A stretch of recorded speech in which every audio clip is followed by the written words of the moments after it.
Halo mitra keling sekalian, apa kabar? Mudah-mudahan pada sehat semua ya. Bersama saya Dr. Arif Munandar. Kali ini di acara Dr. Talk Health and Solution kita akan bicara soal pneumonia. Oke, pneumonia itu apa sih? Banyak orang tahu yang namanya pneumonia itu adalah orang bilangnya paru-paru basah. Nah, pneumonia atau yang orang bilang paru-paru basah itu adalah satu infeksi pada jaringan parenkim paru, di mana infeksi itu terjadi di kantung-kantung udara di bagian paru-paru yang kita sebut sebagai alveoli atau alveolus. Nah, saat terjadi infeksi itu maka akan menimbulkan beberapa gejala. Apa saja yang bisa menyebabkan infeksi? Yaitu bakteri, virus, dan jamur. Nah, infeksi-infeksi tadi itu bisa menyebabkan beberapa gejala. Kita telisik gejalanya ya. Yang pertama adalah demam. Nah, pada orang-orang dengan pneumonia, dia akan terjadi peningkatan suhu tubuh dari 37,5 sampai ke atas, sampai kira-kira 38 ke atas gitu ya.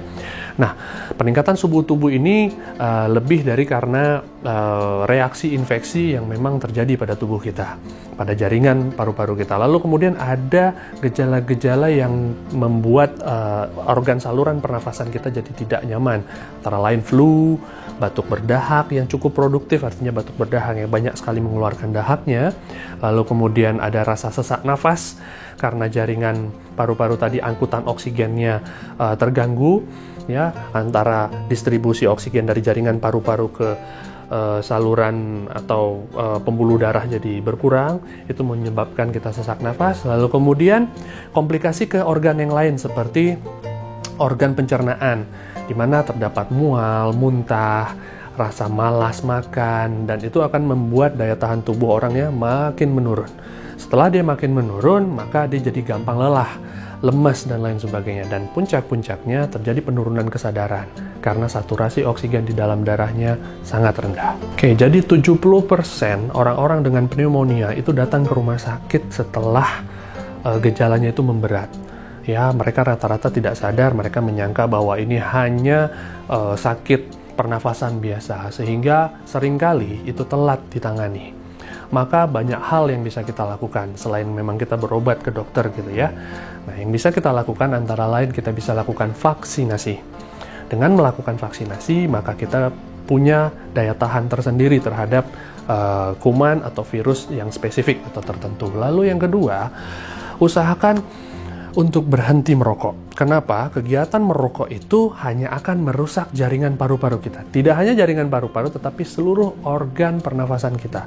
Mulai dari hidung, tenggorokan, saluran pernafasan trakea, kemudian bronkus, dan juga terakhir jaringan parenkim paru kita. Serta merusak pernafasan orang lain juga. Nah, yang terakhir, yang tidak kalah pentingnya adalah kita memperkuat sistem daya tahan tubuh kita. Dengan cara bergaya hidup sehat, berperilaku hidup bersih dan sehat, itu bisa membantu kita mencegah terjadinya penyakit pneumonia ini. Menjaga daya tahan tubuh supaya tetap sehat antara lain dengan cara mengkonsumsi makanan yang bergizi seimbang, suplementasi kalau memang dari gizi seimbang itu tidak mendapatkan gizi yang bagus, lalu kemudian istirahat yang cukup, 6-8 jam sehari, tidur sehari. Apabila gizi dan suplementasi kita sudah baik dan juga istirahat kita juga sudah bagus, maka kita bisa lakukan yang namanya juga olahraga secara rutin, seminggu 30 menit ya minimal, dan bisa dilakukan dengan olahraga tipikal apa saja yang kita senangi. Nah, salah satu suplementasi yang sehat antara lain adalah dengan rutin mengkonsumsi K-liquid chlorophyll dan propolis platinum. K-liquid chlorophyll merupakan ekstraksi dari klorofil dari daun alfalfa atau Medicago sativa yang berasal dari tanaman di Timur Tengah. Nah, klorofil atau K-liquid chlorophyll ini mengandung banyak sekali mikronutrien yang baik untuk tubuh kita. Antara lain vitamin B, C, dan lain sebagainya. Lalu kemudian mineral seperti zat besi, magnesium, dan lain sebagainya. Dan yang gak kalah penting itu adalah satu zat yang namanya klorofilin. Klorofilin ini merupakan satu fitokimia yang mampu untuk mencegah mikroorganisme masuk dalam tubuh kita. Nah, yang kedua adalah mengkonsumsi dengan rutin propolis platinum. Propolis platinum itu apa sih? Propolis platinum ini mengandung flavonoid dan CaPe atau CaPe. Nah, CaPe ini yaitu caffeic acid phenyl ester, di mana CaPe ini atau CaPe ini itu berfungsi untuk selain menghambat mikroorganisme yang masuk dalam tubuh, itu juga sebagai mediator antiinflamasi. Nah, mediator antiinflamasi ini mampu menghambat atau mencegah terjadinya cytokine storm yang umumnya terjadi pada kasus yang saat ini sedang tren, yaitu COVID-19.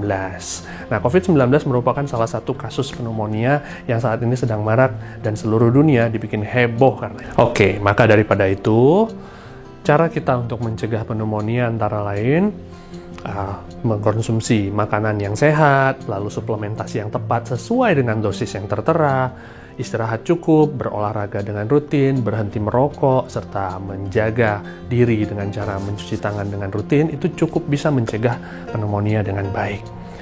Oke, sekian dari saya, mudah-mudahan bisa membantu. Sampai ketemu lagi di acara Dr. Talk Health and Solution berikutnya.